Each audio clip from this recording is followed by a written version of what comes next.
ketakutannya. Hari ini mintalah Tuhan memberi hati yang baru dan bulatkanlah tekad untuk belajar peka mendengar suaranya yang selalu menggema melalui firman dan hati nurani kita. Aku senantiasa memandang kepada Tuhan karena Ia berdiri di sebelah kananku. Aku tidak goyah. Mazmur 16 ayat 8. Amin. Amin. Puji Tuhan untuk kesaksian yang indah luar biasa ya, bagaimana seseorang yang itu berangkat dari kesetiaan ya, sehingga dia bahasa umum yang kita dengar, dia dengar-dengaran dengan suara Tuhan gitu ya. Dia tahu apa yang dia dengar itu siapa gitu kan. Begitupun dengan kehidupan kita, artinya kita jangan mundur, kita harus maju, punya kemajuan gitu ya, supaya kita boleh melangkah ke depan lebih pasti lagi. Puji Tuhan. Mungkin ada lagi yang mau bersaksi, menambahkan, mungkin seorang ibu ada di sini mungkin mau bersaksi. Pasti aja. Ronald sudah lama tidak bersaksi. Itu Ronald ya. Sudah lama dia mengembara ke Sudah lama Sumatera. mengembara. Iya, saya baik ya, saya bersih. 2 tahun kita lama nggak ketemu, Ya, Tuhan betul. telah ketemu lagi di sini, dan ini ibadah yang pertama kali saya di Pertama sini, kali setelah di tempat pandemi. sini. Ya, saya ingin berbagi saja apa yang Tuhan kerjakan ya. Selama ini memang semenjak pandemi itu kan vakum tuh. Kita sendiri nggak tahu ya, tapi bagi saya pandemi itu refleksi ya bagi kehidupan, supaya kekristenan itu bergerak. Nggak ada panggung tuh yang berdaya, tapi Tuhan sudah bawa kita sampai ke sini. Ini gini, saya tuh kadang-kadang melihat kasih Tuhan tuh baik ya. Kadang-kadang Tuhan itu dia harus mengambil sesuatu seperti gini ya. Dia mau kasih kita misalnya seperti anak kecil, dia minta bonekanya yang kecil sini. Ya, tapi dia mau kasih yang besar gitu. Nah, saya kayak gitu. Jadi gini, saya tuh pelayanan sama tim-tim yang sebenarnya saya kadang-kadang heran. Timnya bukan itu yang Tuhan mau, tapi Tuhan tarik lah. Tuhan keluarin saya di situ. Tuhan nggak mau saya ada di dalam situ, karena kalau saya terlibat jauh terdalam, mungkin saya bisa jatuh dalam dosa yang lebih seram lagi ya. Ya karena itu kan gitu. Tuhan mulai sediakan. Hanya dalam waktu 2 bulan saya ditawarkan sama 3 langsung organisasi pelayanan. Terus saya ditawarkan sama LPPD sama Lemhanas ya. Lemhanas. Jadi 3 itu saya ditawarkan gini. Kalau saya berpikir siapa gitu saya. Siapa orang kayak seperti saya kan, kok bisa Tuhan ajak sejauh itu gitu. Saya langsung disuruh bikin KSB cepat. Nanti kamu bikin LPPD kan. Itu nanti kami yang bicara sama pemerintahnya. Jadi gak ada kesulitan apa-apa gitu. Nah, kamu yang maju, kamu aja ketuanya lah gitu. Jadi gak ada lagi ada musyawarah kan. Jadi apa-apa di Lemhanas pun begitu. Tapi saya belajar itulah Tuhan yang mengalir, tapi Tuhan juga yang memberi. Ya saya bersyukur Tuhan kerjakan sesuatu ini. Hanya memang saya pingin sekali yang namanya ada seminar kesatuan ya. Saya pingin lebih banyak nanti banyak pembinaan dari mungkin kalau bisa ya kami menghadirkan tokoh-tokoh pembicara. Kami sudah masuk ke Magnis Suseno untuk pembahasan ini, dan dia nanti mau ke Cimahi, tapi kami atur waktunya agak susah ya karena bulan-bulan Oktober itu udah masuk Natal tuh. Nah, kami udah sampai pembicara, kami undang lah di API ya, kami undang juga di Lemhanas kami untuk jadi pembicara supaya bertukar pikiran sama beliau. Kami juga ingin mengundang pembicara-pembicara lagi yang lebih kredibel ya dalam konteks teologi nanti, dalam moderasi beragama, dalam lintas beragama ya. Saya juga ada di Gus Dirian, grup-grupnya Gus Dur ya, untuk nasional, untuk membangun nasional. Jadi gitu. Nah, nggak pernah disangka, nggak pernah dipikirkan Tuhan bawa saya masuk ke sana, dan saya di sana jadi banyak rekan, jadi banyak teman, jadi banyak banyak kemitraan ya. Terus dari LPPD saya didesak tahun depan kita sudah harus ada kompetisi Jawa Barat, harus di kompetisi di mana, di Papua kan, untuk talenta Pesparawi, mungkin pernah tahu yang perlombaan itu kan kemarin di Jogja. Nah itu saya ditawarkan jadi pengurus, kan gak pernah kepikir semua itu dari mana kan, kalau bukan Tuhan yang arahkan. Hanya ketemu ketemu gini langsung dia bicara gitu. Nah, tapi diambil dulu yang dulunya. Karena kalau dulu saya terus berjalan sama yang pelayanan yang dulu, mungkin saya bisa jatuh. Karena orangnya sepertinya punya integritas ya, bersaksi, ada di channel-channel YouTube terkenal ya, bisa bersaksi apa-apa, bisa tampil kemarin di sini, ya kan? Tapi gitu, waktu jalan sama saya ngajak untuk jatuh dalam dosa lah, apalah, hampir aja semua saya dijebak ya apa, Tante Potifar menjebak Yusuf lah gitu, ya kan? Ya ceritanya seperti itulah, hampir saya jatuh. Jadi apa? Itu bahaya-bahaya yang Tuhan tarik supaya tidak lagi ke sana. Akhirnya waktu saya berhasil memutuskan, walaupun sakit ya, karena apa? Seakan-akan dia menundasi pelayanan saya, tapi saya lepas semua, akhirnya berhenti kan? Tapi Tuhan sanggup menyediakan yang lain gitu, dengan caranya yang indah ya. Nah itu aja, terima kasih Tuhan Yesus berkati. Yang luar biasa ya. Artinya kalau kita mau berserah, Tuhan bisa pakai kita kapanpun juga gitu ya. Tapi waktu Tuhan yang terindah dalam kehidupan kita, sehingga apa yang kita inginkan bisa terwujud, bisa terjadi. Puji Tuhan, masih ada lagi yang mau bersaksi, saudara? Silakan, Pak Jan. Macam tu. Belum ada. 1 minggu nggak ada. Sama Pak Paulus Kalau atau gitu, Pak Gultom sendiri Pak atau Paulus gimana sendiri. Pak? Bicara. Bicara Pak. Saya aja lah 5 menit ya. Melanjutkan yang disampaikan Pak Ronald Kasim Sinaga tadi. Saya Daniel Togar Maringan Sinaga menyadari ayat ini. Ayat ini kan saya lupa nih. Oh tadi Opa sudah sebut. PP2. Jangan sesat. Tuhan tidak membiarkan dirinya dipermainkan. Sebab apa yang ditanam orang itu juga yang akan dituainya. Jadi sejak tahun 2005 aku ternyata sudah membuat ini. Sejak di Lemhanas itu sebagai tenaga pengkaji bidang ketahanan nasional, setiap produk bikin video 5 menit pun, itu ternyata sudah jadi produser. Karena langsung di YouTube. Jadi sudah ada lebih dari 10 channel ini.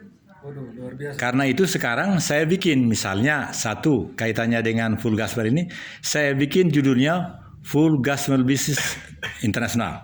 Lalu saya ambil foto Pak Presiden dengan siapa yang terakhir itu, kubimbing profilnya.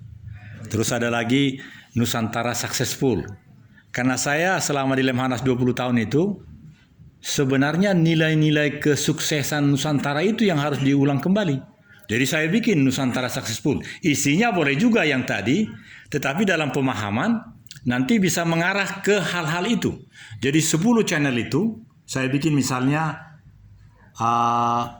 ketahanan bangsa pasti berasal dari ketahanan pribadi dan keluarga. Tapi dalam bahasa Inggris, national resiliences come from family resilient. Wah, jadi canggih betul. Kemudian ada karakter bangsa Indonesia, Kabapris. Karakter bangsa privat sekaligus sosial.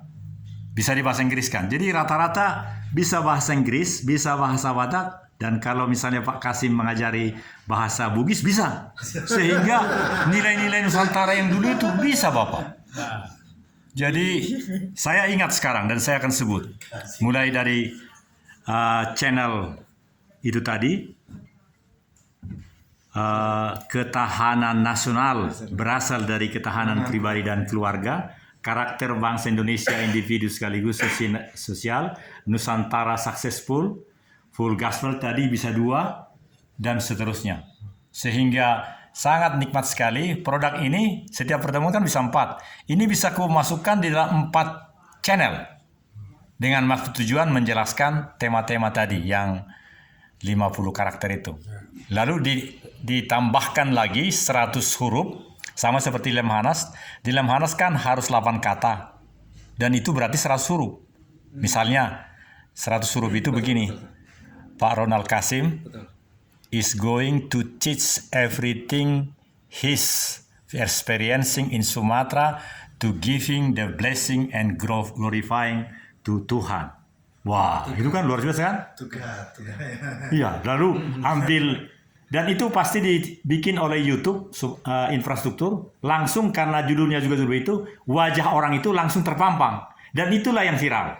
Gambar itu tadi dengan 100 huruf itu. Terima kasih. Ya, terima kasih. Oh ya, Galatia 6 ayat 7 ya. Galatia 6. Jangan Apa itu? sesat, Allah tidak membiarkan dirinya dipermainkan. Ah. Karena apa yang ditabur orang itu juga yang akan dituainya.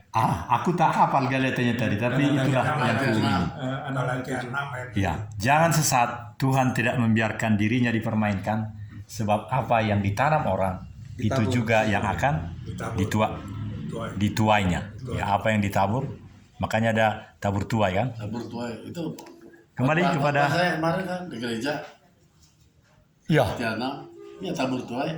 ya, yang dari yang- khotbah Bapak ya. Yang ikut ah. Ya. Dan seperti ini juga. Jadi luar biasa Pak, khotbah Boksu itu masuk di dalam 10 channel. Dengan maksud menjelaskan Nusantara itu successful lagi sekarang tahun 2022 ini. Karena di dalam 33 menit itu beliau yang khotbah 29 menit. Jadi karena begitu terpampang wajah si orangnya dan judul itu dan rumah channel. Rumah channel kan tadi Nusantara Successful. Dan begitu dirubah menjadi Nusantara Successful, 3.000 pun produknya di dalam itu langsung berubah menjadi Nusantara Successful. Gila kan? Jadi memang BBE, barang bukti elektronik. Terima kasih. Iya. Hanya sekali mengetik berubah menjadi yang tadi 50 karakter itu. Semua barang itu yang sudah ada sejak 7 tahun lalu berubah menjadi itu. Ngeri. Oke. Puji Tuhan. Silakan Pak. Semoga Mr. Sinaga dalam peliputannya semakin maju pesat. Amin, amin. Puji Tuhan, saudara kasih, tiba saatnya kita mendengarkan sebagian daripada sabda kebenaran firman Tuhan. Kita akan naikkan satu pujian, ajarku mengerti. Bapakku, ya Bapakku,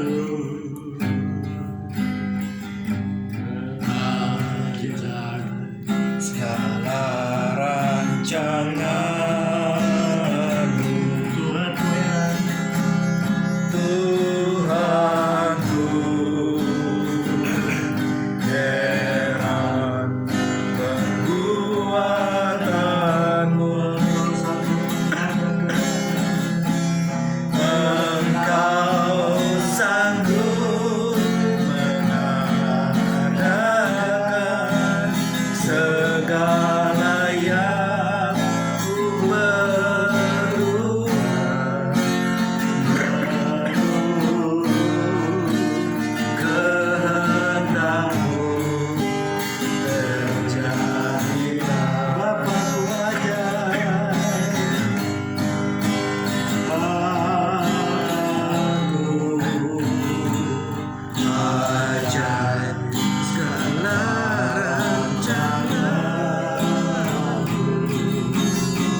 Tahu. kumpul, saatnya kami juga boleh mendengar firman Tuhan. Biarlah firman-Mu saja yang dinyatakan kepada kami Tuhan. Kalau tidak ada apa-apa, mau belajar juga mengenal lebih dalam melalui firman-Mu, dan akan dibagikan di dalam nama Yesus dan kuasanya Tuhan. Terima kasih. Kami berdoa hanya dalam nama Yesus Kristus Tuhan kami. Selamat kami hidup. Amin. Amin.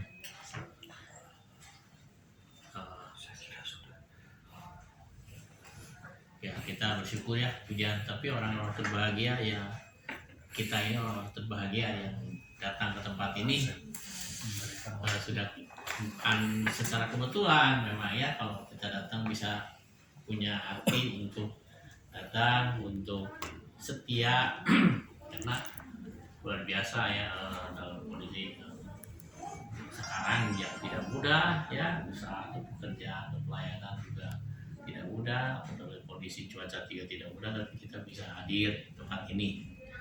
Memang saya juga banyak mengalami tantangan sebetulnya ya, luar biasa dalam kehidupan gitu ya, dalam pekerjaan juga gitu ya. Ya, tapi Tuhan sudah tetap belajar saya untuk bisa bersabar, untuk bisa berserah kepada Tuhan, baik dalam keadaan kondisi kadang-kadang suka lemah juga ya. Kadang-kadang saya suka lemah gitu, cuman saya hanya satu, dikuatkan oleh Tuhan aja. Kita berdoa sama Tuhan, saya merasa disegarkan, dikuatkan lagi ya.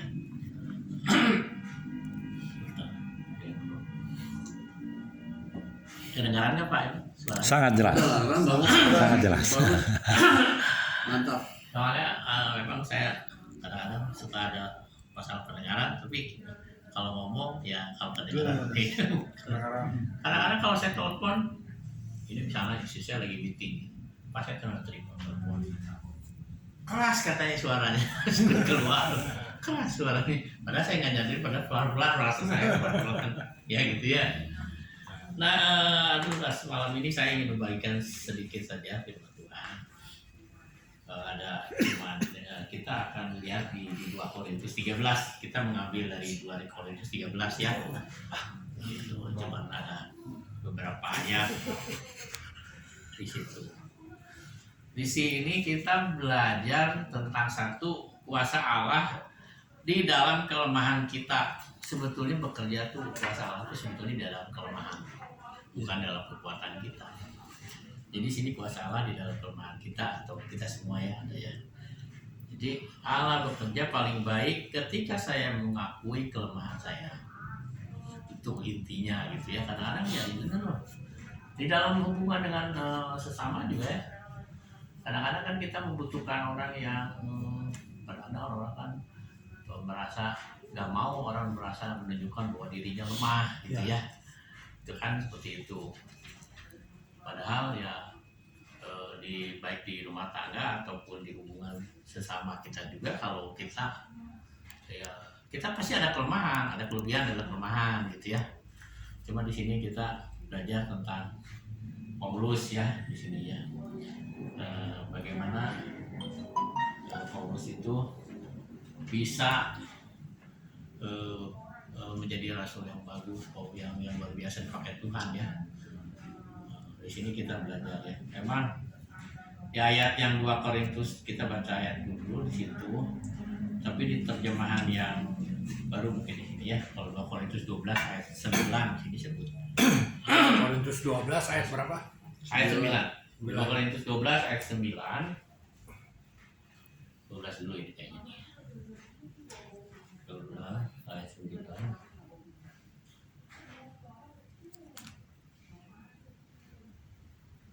Ya, tuh. Sini disebut ya. Tetapi jawab Yesus kepadaku, cukuplah kasih karuniaku bagimu, sebab justru dalam kelemahanlah kuasaku menjadi sempurna. Di sini kalau saya sebut memang kami adalah lemah, terjemahan yang bahasa sehari-hari ya. Tetapi kami akan hidup bersama-sama, bukan yang itu. Aku menyertai engkau, hanya itu yang kau perlukan, gitu ya. Intinya itu. Kuasaku dapat diperlihatkan dengan jelas di dalam orang yang lemah. Ini perjanjian bahasa sehari-harinya gitu ya.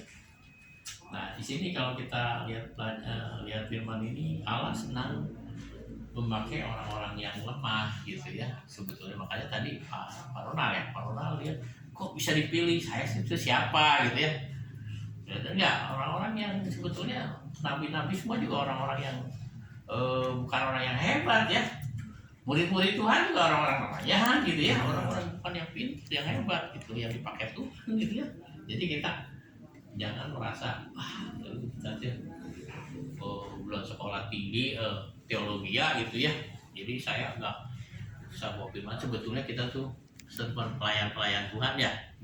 Pelayan-pelayan Tuhan kita tuh sebenarnya juga memang nggak perlu kita harus jadi pendeta gitu ya. Tapi kalau kita bisa melayani, memang tugas kita untuk kita bisa melayani, membawakan membawa jiwa, memberitakan firman gitu ya. Ya kita belajar. Ya kita bersyukurlah di dalam wadah full gospel ini ya. Cuma wadah full gospel ini untuk kita bisa mendewasakan atau kita belajar untuk berkembang gitu ya dalam komunitas kecil untuk bisa membimbing pujian, membawa firman juga ya. Orang yang banyak yang awal yang itu akhirnya bisa berani gitu ya. Itu sepertinya. Jadi semua orang memiliki kelemahan lah ya. Kita memiliki, tadi saya nyinggung Pak Ronald, ya Pak Ronald hebat bisa dipilih siapa saya gitu ya. Itu kan sebetulnya memang Tuhan kalau memakai itu bukan orang-orang yang hebat sebetulnya. Orang-orang yang dianggap punya kelemahan gitu ya. Tapi Tuhan punya visi sebetulnya bagi kita semua ya, terlepas kita pendidikan kita atau apapun ya, kekuatan kita ya. Jadi di sini, jadi kita memiliki sekumpulan kelemahan dan kita ketidaksempurnaan. Ya, misalnya dari segi fisik mungkin juga ada ya, segi emosi, intelektual atau dari rohani gitu kan. Ini kelemahan gitu kan semua ada ya. Ada juga bisa memiliki keadaan yang tidak bisa dikendalikan. Ada juga memiliki keadaan yang tidak bisa dikendalikan, yang sebetulnya bisa memperlemah Anda ya.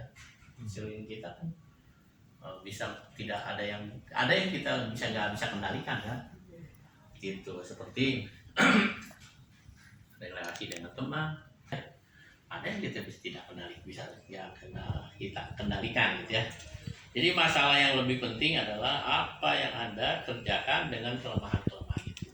Itu intinya. Jadi apa yang tidak bisa kerjakan dengan kelemahan itu? Kelemahan kita lah itu ya. Biasanya kita menyangkali kelemahan-kelemahan kita. Wah, itu tadi saya bilang menyangkali lah.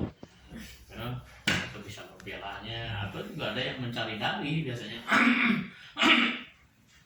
Saya jangan disuruh apa-apa, saya emang nggak bisa gitu ya. Atau ya itulah banyak dari alasan gitu ya untuk menyembunyikan atau bisa menyembunyikan kelemahan kita gitu ya, atau bahkan membenci diri kita, membenci kelemahan kita gitu ya. Nah itu kan banyak hal ya. Jadi perlu diingat, hal ini mencegah Allah menggunakan dengan cara yang dia inginkan. Kalau terjadi seperti itu sebetulnya menghalangi Allah untuk memberikan jalan gitu ya. Jadi sudah punya saya udah membatasi diri, gimana kuasa Allah bisa bekerja ya. Jadi padahal firman udah jelas, Allah mempunyai pandangan yang berbeda tentang kelemahan-kelemahan kita gitu ya. Jadi di firman disebut juga pikiran-pikiranku dan jalan-jalanku lebih tinggi kata Tuhan daripada pikiran dan jalan-jalanmu, jalan kita, benar. Ini selalu firman ini saya suka renungin gitu, benar. Pikiran kita terbatas, jalan-jalan kita nggak tahu, tapi Tuhan tidak terbatas. Jadi saya yakin dan percaya gitu ya, apapun yang terjadi Tuhan sebetulnya sedang bekerja ya dalam kondisi, dalam kesulitan, dalam apapun yang kita alami gitu ya. Karena itu dia sering bertindak dengan cara yang bertentangan dengan apa yang kita harapkan. Mungkin pada kali ini ternyata berbeda, cuma pasti yang lebih baik gitu ya. Kita harapkan ini, saya kadang-kadang berdoa, saya mengharapkan ini kenapa Tuhan terjadi seperti ini gitu ya.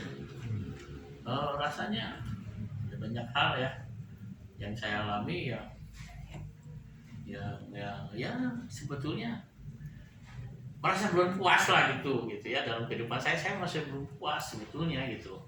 Ada yang saya mau tunjukin gitu, tapi kan sebetulnya ya itu tapi saya belajar untuk bisa melakukan gitu yang terbaik ya. Jadi setelah kita berkata sebab memang Allah sengaja memilih yang dianggap lemah oleh dunia. Ya ada firmannya ya. Cuman saya nggak tahu di mana. Tapi ini pasti ada ya. Pasti ingat ya mungkin Pak Eko pasti lebih tahu juga. Sebab memang Allah sengaja memilih yang dianggap lemah oleh dunia supaya orang yang gagah perkasa menjadi malu ya. Firmannya ya. Yesus menganggap pengakuan akan kebutuhan kita ini sebagai miskin di hadapan Allah. Ya. Jadi inilah tahap pertama yang dia berkati. Jadi kalau kita bisa merasa miskin di hadapan Allah, itu Tuhan akan memberkati kita. Ya. Sebuah kelemahan atau duri, sebagaimana Paulus menyebutnya. Di sini ada disebut ya. Di dalam yang 13, 2 Korintus 13, ada disebut di sini kalau 13 ayat yang disebutnya. Jadi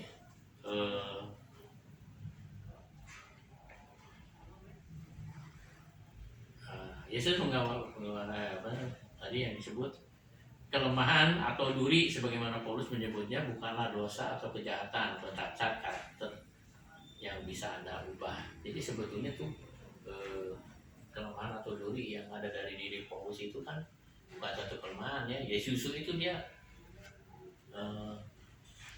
ada supaya duri ini supaya dia tetap dalam kelemahan gitu kan, tidak sombong ya. Benar nggak? Berharap Jadi dengan adanya tekanan itu saya pikir benar juga loh.